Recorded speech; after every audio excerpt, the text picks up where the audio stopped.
Terima kasih Datuk Seri Dr. Pengerusi. Saya terus masuk ke beberapa butiran yang penting, tapi terlebih dahulu pada atas kertas di buku belanjawan ini kita dapat di kementerian ini memperolehi 39 bilion, satu peruntukan yang amat besar. Tetapi bila kita kaji satu persatu, ada beberapa butiran yang amat penting telah dikurangkan nilainya ataupun peruntukannya. Terlebih dahulu saya masuk pada butiran pertama saya 020100 pendidikan awal. Ini kita nampak ada kenaikan daripada 474 juta kepada 643 juta. Saya menerima baik keputusan untuk menaikkan peruntukan untuk pendidikan awal. Saya ingin menuntut penerangan daripada kementerian bagaimanakah peruntukan ini akan diguna pakai. Kerana pendidikan awal adalah salah satu bahagian yang amat penting. Apakah kategori-kategori bahagian pendidikan yang akan menerima peruntukan daripada pendidikan awal ini? Pada waktu yang sama saya ingin mencadangkan kepada kementerian sekali lagi bahawa program permata perlu dimasukkan ke dalam Kementerian Pendidikan dan dikawal selia bersama dengan Kementerian Kemasyarakatan, Kebajikan dan Wanita. Itu adalah penting. Sebab di sini selalunya saya tekankan bahawa program permata ni dana diperuntukkan di bawah Jabatan Perdana Menteri. Program nak bagi lesen untuk menubuh kuliah permata diberikan kepada Jabatan JKM. Manakala tenaga pekerja yang mengajar dikawal selia oleh Kementerian Pendidikan. So, tiga kementerian yang berbeza mengawal selia permata dan saya rasa itu tidak sepatutnya berlaku. Saya meminta di bawah pendidikan awal ini, permata juga perlu dimasukkan. Kedua yang Datuk Seri Pengerusi adalah mengenai 040300 latihan kepimpinan, penurunan 51% daripada 141 juta kepada 69 juta. Kita bercakap tentang Kementerian Pendidikan lebih kepada prasekolah, sekolah rendah, sekolah menengah dan selepas sekolah menengah. Saya rasa latihan kepimpinan ini wajib diberi penekanan pada umur-umur yang prasekolah, sekolah rendah dan sekolah menengah. Tetapi penurunan nilai hampir 50%, 1% ini amat mengecewakan sebab kita perlu menonjolkan sikap-sikap kepimpinan di sekolah rendah dan sekolah menengah. Dan saya perlu penjelasan daripada kementerian bagaimana penurunan ini boleh menjaminkan kualiti latihan kepimpinan untuk sekolah rendah, sekolah menengah dan sebagainya masih lagi pada tahap yang sama, dan penurunan dana ini tidak akan mengganggu sebarang inisiatif yang akan diambil oleh kerajaan. So, saya perlukan penjelasan daripada kementerian. Seterusnya, Datuk Seri Pengerusi, 050500 bantuan dan kebajikan pendidikan. Sydney adalah sesuatu yang amat mengecewakan saya, di mana penurunan berlaku sebanyak 70% daripada 223 juta turun secara langsung kepada 66 juta. Bagaimana bantuan dan kebajikan pendidikan ini boleh menyelaraskan tahap dengan izin standard pendidikan di negara ini? Sebab di bawah butiran besar dia kata pengukuhan operasi pendidikan, dan di bawah butiran kecilnya bantuan dan kebajikan pendidikan. So, kita sedang bercakap tentang bantuan, kita sedang cakap tentang kebajikan kepada warga Malaysia. Tetapi potongan sebanyak 70% sekali lagi tidak boleh menggugat, tidak boleh mengganggu proses bantuan dan kebajikan yang wajib diberikan oleh kementerian.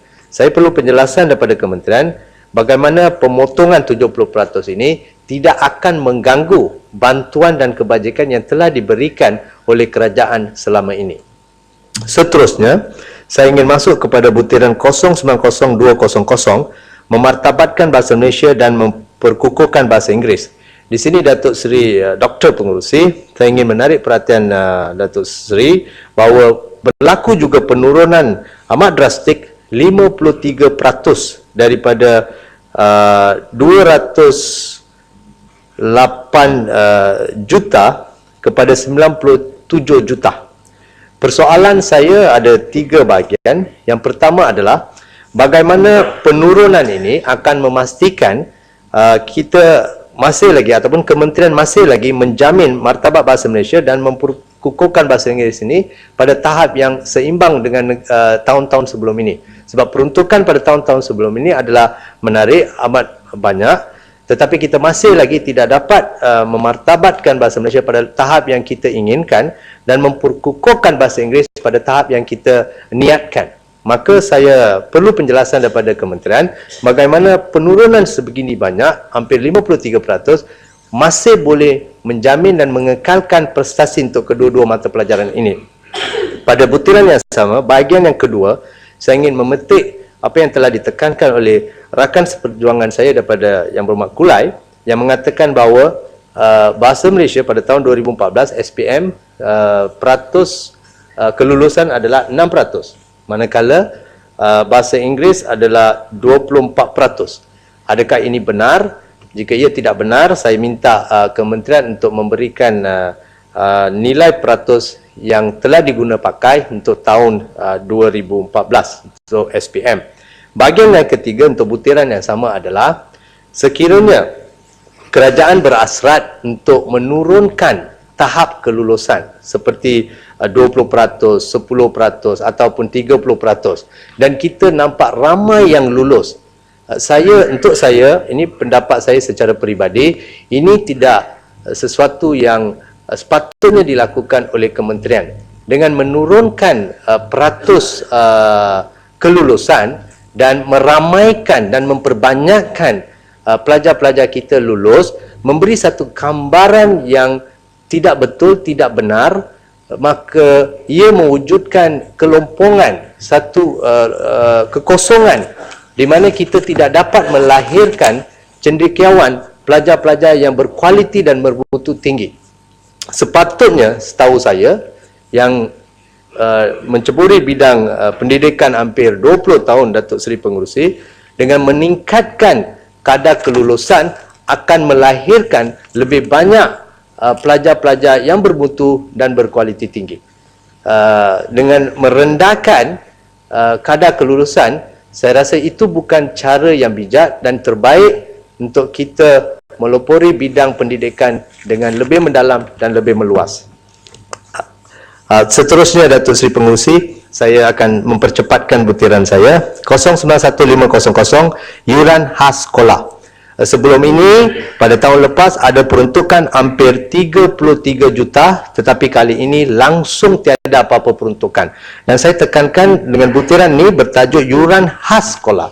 So, saya minta penjelasan daripada kementerian mengapa kali ini tiada apa-apa peruntukan dan apakah rasional di sebalik ini. Seterusnya, 092900 beasiswa kecil persekutuan juga mengalami penurunan hampir 50%, iaitu daripada 200 juta turun kepada 100 juta. Saya juga menuntut penjelasan daripada kementerian bagaimana beasiswa ini diturunkan dan apakah rasional di sebaliknya.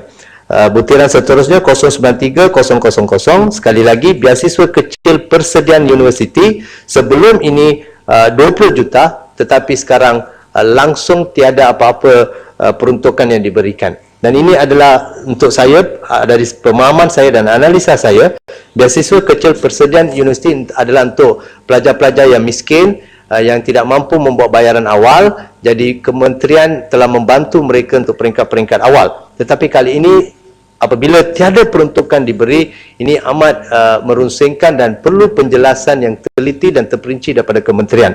Seterusnya dan yang terakhir, Datuk Seri Pengerusi, 093300 pengurusan sukan mengalami penurunan hampir 60%. Saya berpendapat Kementerian Pendidikan sebelum ini memberi penekanan yang khusus kepada pengurusan dan peningkatan mutu dan kualiti sukan di sekolah-sekolah dan sebagainya. Tetapi dengan penurunan ini, lagi sekali amat mengecewakan kerana pengurangan hampir 60% akan mengganggu prestasi pelajar-pelajar di peringkat sekolah rendah dan sekolah menengah. Saya menuntut penjelasan daripada kementerian, adakah ini akan menjamin kualiti dan mutu sukan dan tidak akan mengganggu hasil daripada penurunan dana-dana tersebut. Saya mengucapkan ribuan terima kasih kepada Datuk Seri Dr. Pengerusi. Terima kasih.